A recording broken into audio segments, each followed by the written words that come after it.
Good evening, students. Once again, this is Santosh Kumar Sinha, your English faculty, and welcome to my channel that is called ज्ञान गुरु English. आपके सामने आज फिर मैं questions लेके आया हूँ जो कि एग्जाम पॉइंट ऑफ व्यू से बहुत ज़्यादा जरूरी होता है, that is called single fillers. तो आप जैसा कि जानते हैं कि single filler as well as double fillers exam में बहुत ज़्यादा पूछता है और आजकल का क्रेज बन गया है, सिंगल से कहीं ज़्यादा पूछता है, लेकिन आपको हम दोनों ही पढ़ाएंगे, सिंगल और डबल दोनों का अगर आपको नॉलेज रहेगा तो कोई भी अगर किसी भी टाइप का क्वेश्चन आएगा तो उसको आप फटाफट बना देंगे और उसमें आपको परेशानी नहीं होगी। तो आज हम लोग फिर देखेंगे सिंगल फिलर्स, मतलब जो डिफरेंट एग्जाम में पूछा गया था उसी से रिलेटेड क्वेश्चन है और उसका आंसर हम लोग देखेंगे कि उसका आंसर क्या होता है। So let's see what are the questions and what are the solution of that question. Let's see, there is no need of any proof because everything is dash. एक बार और देख लेते हैं, there is no need of any proof because everything is dash. Option chart है आपका। Option A में बोलता है सर्टेन, बी में बोलता है रेगुलर, सी में बोलता है सिंसियर और डी में बोलता है नन ऑफ दीज। तो नन ऑफ दीज और ऑल ऑफ दीज तभी होता है जब कोई भी ऑप्शन काम नहीं करता है तब। इसका एक ट्रिक है कि जब भी आपका कोई भी ऑप्शन काम नहीं करता है तो हम लोग टिक मारते हैं नन ऑफ दीज, और जब सारा चारों ऑप्शन यानी कि तीनों ऑप्शन काम करता है तो हम लोग वहां टिक मारते हैं ऑल ऑफ दीज। तो यहाँ पर इसका तो आंसर दिया हुआ है, एक बार और देख लेते हैं क्वेश्चन क्या है और इसका आंसर क्या होगा। There is no need of any proof because everything is, option A में बोलता है सर्टेन।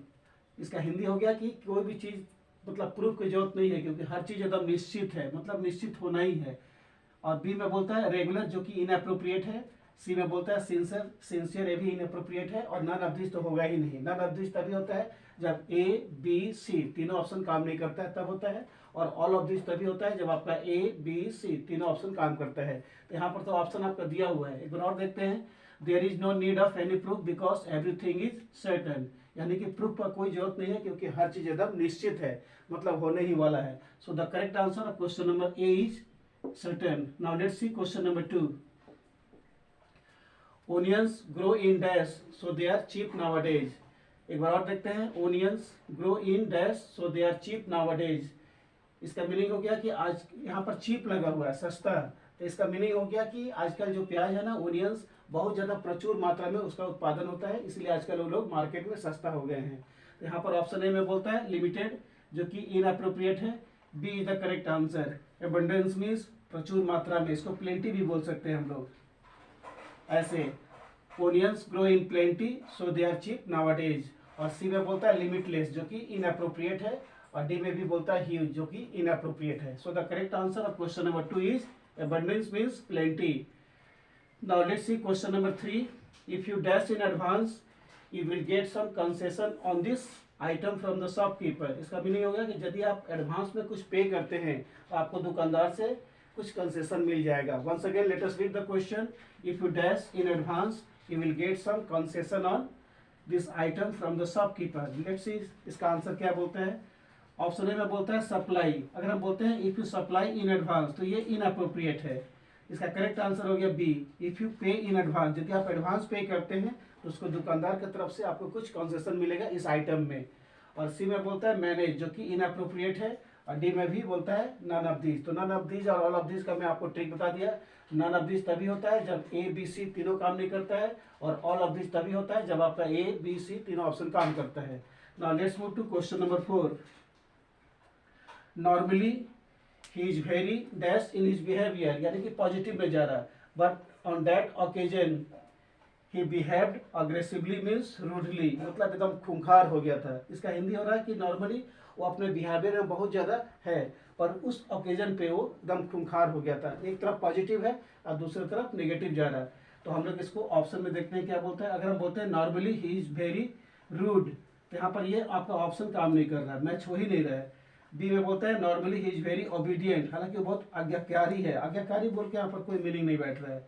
अगर बोलते हैं normally he is very polite, हाँ ये आपका करेक्ट आंसर हो गया कि हालांकि वो बहुत ज़्यादा नॉर्मली वो पोलाइट है एकदम, लेकिन उस ओकेजन में वो बहुत ज़्यादा अग्रेसिव बिहेव किया था। और डी में बोलता है इमैच्योर, तो इमैच्योर भी आपका ऑप्शन काम नहीं कर रहा। सो the correct answer of question number 4 is polite. ऐसे हो जाएगा, normally he is very polite in his behaviour but on that occasion he behaved aggressively. हालांकि वो अपने बिहेवियर में बहुत ही पोलाइट है, लेकिन उस ओकेजन पे पता नहीं क्या हुआ था कि एकदम बिल्कुल वो अग्रेसिवली यानी कि खूंखार साबित हो गया था। Now let's see question number 5। The dash of the investigation was carried out in the coaching centre. एक बार और देख लेते हैं। The dash of the investigation was carried out in the coaching centre. तो इसका ऑप्शन देखते हैं क्या बोलता है। ऑप्शन ए में बोलता है आउटपुट। अगर हम बोलते हैं the output of the investigation was carried out in the coaching centre, तो ये ऑप्शन आपका इनअप्रोप्रिएट है। अगर हम बोलते हैं the input of the investigation was carried out in the coaching centre, ये भी आपका इनअप्रोप्रिएट है। दो ऑप्शन आपका आउटपुट और इनपुट आपका खारिज हो गया। सी में बोलता है the result of the investigation was carried out in the coaching centre. This is the most appropriate answer of question number 5।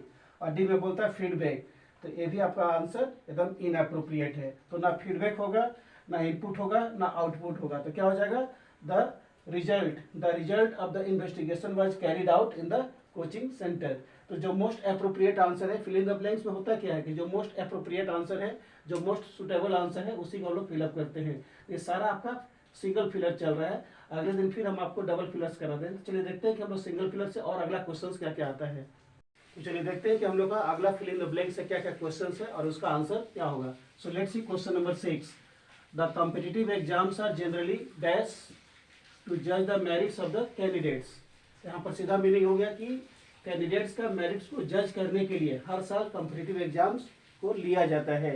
एक बार और देखते हैं। The competitive exams are generally dash to जज the merits of the candidates. एक बार और, the competitive exams are generally dash to जज the merits of the candidates. Let's see what are the option and what is the correct और which is the most appropriate answer. Option A में बोलता है hold, जो कि बिल्कुल नहीं होगा। बी में बोलता है हेल्स, ये भी इनअप्रोप्रिएट है। यहाँ पर हेल्थ में एस तो नहीं लगेगा क्योंकि क्वेश्चन आपका कंटिन्यूअस में मतलब सिंगुलर नहीं प्लूरल है।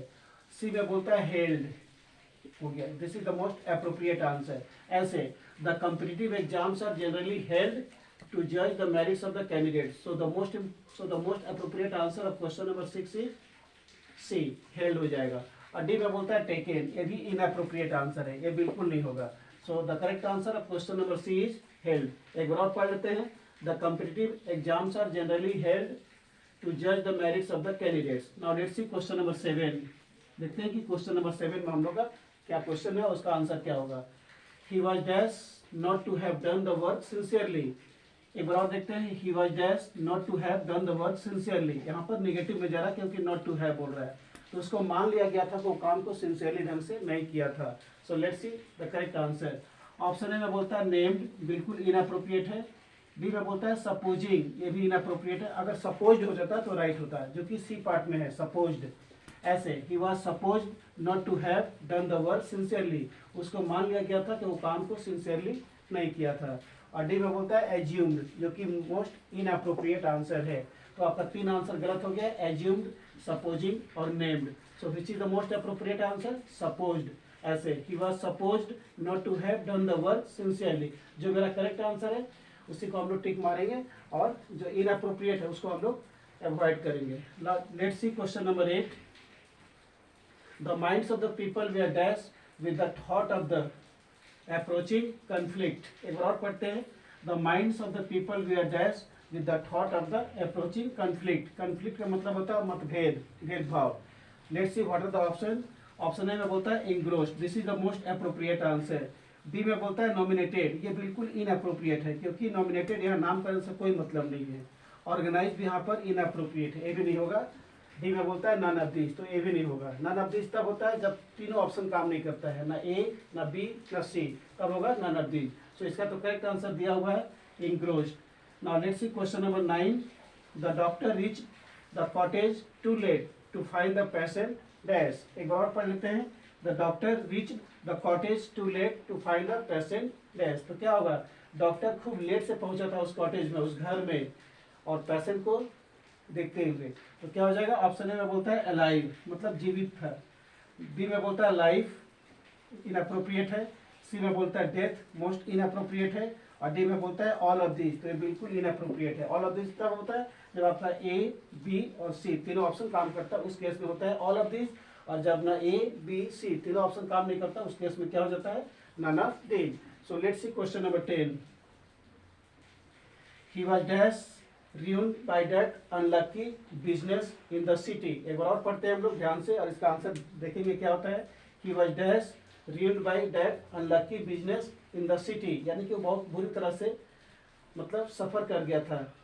मतलब किस टाइप का बिजनेस था, अनलकी बिजनेस था, और वो बहुत बुरी तरह से मतलब डैमेज कर गया था शहर में। सो let's see the option. Absolute है जो कि इनअप्रोप्रिएट है, ये बिल्कुल गलत आंसर है। डी में बोलता है absolutely, this is the most appropriate answer. ऐसे हो जाएगा, he was absolutely ruined by that unlucky business in the city, so this is the most appropriate answer। और सी में बोलता है रियली, रियली का यहाँ पर कोई सीन नहीं है। और डी में बोलता है फ्रेंकली, तो फ्रेंकली का भी यहाँ पर कोई सीन नहीं है। तो चलिए देखते हैं कि हम लोग का अगला फिल इन द ब्लैंक से क्या क्वेश्चन है और उसका आंसर्स क्या होगा। तो चलिए देखते हैं कि हम लोग का फिल इन द ब्लैंक से अगला क्वेश्चन क्या है और उसका सोल्यूशन क्या होगा। So let's see question number 11। We all are good friends, हम सभी लोग एक अच्छे दोस्त हैं। We dash each other for a long time in this city. आपको पता होगा कि मैं टेंस में पढ़ा चुका हूँ कि सिंस और फोर का प्रयोग कहाँ पर होता है। फोर वहाँ लगता है जब टाइम का ड्यूरेशन दिखलाता है, ठीक है, और सिंस वहाँ लगता है जब पर्टिकुलर टाइम पीरियड दिखलाता है। तो फोर मतलब अनिश्चित और सिंस मतलब निश्चित होता है। जैसे मैं इस शहर में बहुत दिनों से रह रहा हूँ, क्या हो जाएगा, I have been living in this city for a long time. For a long time means बहुत दिन से, एकदम अनिश्चित है कि 10 साल, 20 साल, 50 साल, 30 साल, कितने साल से। और उसी को अगर निश्चित हम बनाना चाहें तो हाँ सिंस लगा देंगे। जैसे मैं इस शहर में 2005 से रह रहा हूँ, तो क्या हो जाएगा, I have been living in the city since 2005। I have been living in the city since 2005। तो यहाँ पर सिंस और फोर का प्रयोग किया गया है, ये प्रेजेंट परफेक्ट कंटिन्यूअस टेंस में जा रहा है। एक बार और देखते हैं हम लोग। We all are good friends, we dash each other for a long time in this city. तो क्या हो जाएगा, we have been knowing. C is the correct answer. The correct answer of question number C is we have been knowing because the tense is in present perfect continuous tense। ये जो sentence है ना और जो tense है ना present perfect continuous में है, तो क्या लग जाएगा, we have been knowing each other for a long time in this city। so the correct answer of question number 11 is C, have been knowing। let's see question number 12। dash of the student has finished the work given by the teacher। एक बार और देखते हैं। dash of the student has finish the work given by the teacher. इसमें बोलता है none of the student has done या finish the work given by the teacher. None मतलब कोई भी स्टूडेंट ने काम को किया है। None of the students has finish the work given by the teacher, this is the right answer. A में बोलता है एवरी, और एवरी के बाद ऑफ द स्टूडेंट्स लगा है, तो ये आपका इनअप्रोप्रिएट हो गया। सी में बोलता है ऑल ऑफ द स्टूडेंट्स, तब तो यहाँ पर है होना चाहिए था। और डी में बोलता है सम, ये भी आपका इनअप्रोप्रिएट है। तो इसका स्ट्रक्चर है, जब भी आपका सेंटेंस बनेगा नन ऑफ द से, इसको ध्यान से देख लीजिएगा, नन ऑफ द से, सम ऑफ द से, आइदर ऑफ द से, आइदर ऑफ द या नाइदर ऑफ द, इससे जो भी आपका सेंटेंस का स्ट्रक्चर बनेगा नाइदर ऑफ द, तो इसके साथ सब्जेक्ट होता है प्लूरल, ठीक है, लेकिन वर्ब होता है सिंगुलर। सब्जेक्ट होता है प्लूरल और वर्ब होता है सिंगुलर। ऐसे नन ऑफ द स्टूडेंट्स, देखिए none of the students, subject हो गया स्टूडेंट्स, लेकिन वर्ब हो गया आपका सिंगुलर। तो जब भी आपका सेंटेंस का स्ट्रक्चर बनेगा none of the, some of the, either of the, neither of the या मेनी ऑफ द, तो सब्जेक्ट हो जाएगा प्लूरल लेकिन वर्ब हो जाएगा सिंगुलर। तो इसमें बोलता है none of the students has finished the work given by the teacher, यानी कि बहुत सारे स्टूडेंट्स थे, उन स्टूडेंट्स में से कोई भी student, not a single student has done the work given by the teacher. So the correct answer of question number 12 is B, none of the students has finished the work given by the teacher. इससे पता चल रहा है कि कोई भी student वहाँ जो था वहाँ काम को नहीं किया था जो टीचर के द्वारा दिया गया था। So this is the most appropriate answer. Now let's see question number 13। We must avail ourselves dash every opportunity that comes on our way. एक बार और देखते हैं। We must avail ourselves dash every opportunity that comes on our way. So let's see what is the correct answer of this question. We must avail ourselves of every opportunity that comes on our way. यानी कि हमारे रास्ते में जो भी opportunity आता है उसको हमें अडॉप्ट कर लेना चाहिए। So this is the most appropriate answer. अगर हम बी में बोलते हैं टू, ऐसे we must avail ourself to every opportunity, ये आपका इनअप्रोप्रिएट हो जाएगा। सी में बोलता है विथ, ये भी आपका इनअप्रोप्रिएट है। और डी में बोलता है फ्रॉम, ये भी आपका इनअप्रोप्रिएट है। तो ऐसे हो जाएगा we must avail ourselves of every opportunity that comes on our way. हमारे रास्ते में जो भी अपॉर्चुनिटी आता है उससे हम लोग को अवेल कर लेना चाहिए, मतलब यूज या अडॉप्ट कर लेना चाहिए। Now let's see question number 14। In the tragic incident, एक ऐसा इंसिडेंट जो बहुत ज़्यादा भयानक था। In the tragic incident none of the 148 passengers, देखिए फिर लग गया नन ऑफ द, और यहाँ पैसेंजर्स हो गया सब्जेक्ट, ठीक है। तो in the tragic incident none of the 148 passengers survived हो जाएगा, सर्वाइव्ड। सो ए में बोलता है सर्वाइव्ड, बी में बोलता है सर्वाइव, सी में बोलता है सर्वाइविंग और डी में बोलता है सर्वाइव्स। तो आपका करेक्ट आंसर हो गया A, survived. In the tragic incident none of the 148 passenger survived, यानी कि 148 का टोटल पैसेंजर थे, उनमें से कोई भी पैसेंजर नहीं बच पाया। So this is the correct answer of question number 14। In the tragic incident none of the 148 passengers survived, ये पास्ट टेंस में जा रहा है और यहाँ प्रेजेंट में जा रहा है, इनअप्रोप्रिएट है। यहाँ प्रेजेंट कंटिन्यूअस में जा रहा है, ये भी इनअप्रोप्रिएट है, और ये प्रेजेंट इंडेफिनिट में जा रहा है। घर का 5वां रूप है, ये भी आपका इनअप्रोप्रिएट है। So the correct answer of question number 14 is a, survived. मतलब 148 का पैसेंजर्स में से कोई भी एक सिंगल पैसेंजर्स नहीं बचा था, जो ट्रेजिक इंसिडेंट हुआ था, बहुत भयानक दुर्घटना जो घटा था।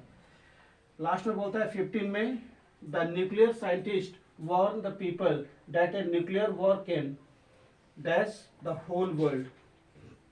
यहाँ बोलता है कि जितने भी न्यूक्लियर के साइंटिस्ट हैं वे लोगों को वार्निंग दे चुके हैं कि न्यूक्लियर वॉर संसार को कर सकता है। तो क्या कर सकता है, पॉजिटिव में जा रहा है कि नेगेटिव में जा रहा है? ये सेंटेंस आपका नेगेटिव में जा रहा है कि जितने भी न्यूक्लियर साइंटिस्ट हैं वो लोगों को वार्निंग दे चुके हैं कि न्यूक्लियर वॉर जो होगा ना, परमाणु जब विश्व युद्ध होगा, वर्ल्ड को कर सकता है, मतलब बर्बाद कर सकता है मिनटों में। तो लेट्स सी क्वेश्चन नंबर 15 का ऑप्शन ए में बोलता है डिसेबल, ये इनअप्रोप्रिएट है। बी में बोलता है फ्राइटन, डरवा सकता है, ये भी गलत है, सूट नहीं कर रहा है। Obliterate, this is the most important और this is the most appropriate answer of question number 15। Obliterate का मतलब होता है डैमेज। ऐसे the nuclear scientist warn the people that और nuclear war can damage the whole world, यानी कि nuclear scientist लोगों को वार्निंग दे चुके हैं कि न्यूक्लियर वॉर यदि अगर छिड़ता है तो पूरा संसार को बर्बाद कर सकता है। The correct answer is obliterate, means it can damage the whole world. और डी में बोलता है रिमूव, तो यहाँ रिमूव बोल के कोई भी वर्ड आपका सुटेबल काम नहीं करता है, इस सेंस में यहाँ रिमूव एकदम इनअप्रोप्रिएट हो जाएगा। सो the correct answer of question number 15 is obliterate, means damage. It can damage the world with in second, with in second में पूरा संसार को बर्बाद कर सकता है। और रियल में न्यूक्लियर वार बहुत ही खराब युद्ध होता है, इससे आदमी को बच के रहना चाहिए और कोशिश नहीं करना चाहिए कि किसी भी देश में या किसी एक दूसरे देश से न्यूक्लियर वार नहीं हो, नहीं तो पूरा उसका असर उसका आसपास के देश में भी पड़ता है। So these were the questions regarding single fillers. अगले दिन फिर हम कल आएंगे सिंगल फिलर, मतलब एक दिन एक जो सिंगल फिलर है ये 2 दिन चलेगा, फिर डबल फिलर 2 दिन चलेगा, एक टॉपिक 2-2 दिन चलेगा, क्योंकि एग्जाम पॉइंट ऑफ व्यू से बहुत ज़्यादा इंपॉर्टेंट है। तो इसको अच्छा से आप लोग से रिक्वेस्ट है कि इसको अच्छा से घर में खुद प्रैक्टिस कीजिए, और जितना भी प्रीवियस ईयर के क्वेश्चन है उसको आप अगर बना लेते हैं then you will be highly benefited. तो ये हम लोग का मेन मोटिव था कि आपको हम सिंगल फिलर प्रोवाइड करें, और परसों यानी कि कल भी चलेगा हम लोग को डबल सिंगल फिलर्स, परसों हम फिर लेके आएंगे डबल फिलर्स, जो कि इंडिया का किसी भी इंग्लिश का जनरल जो कंपटीशन होता है उसके लिए बहुत ज़्यादा आपको दोनों ही बनाना है, single filler as well as double fillers. तो एग्जाम के लिए बहुत ज़्यादा यूजफुल साबित हो जाएगा। तो अगर आप लोग को ये वीडियो पसंद है तो इसको लाइक कीजिए, शेयर कीजिए, और ज़्यादा से ज़्यादा आपको सब्सक्राइब भी करना है। Till then good night to all of you.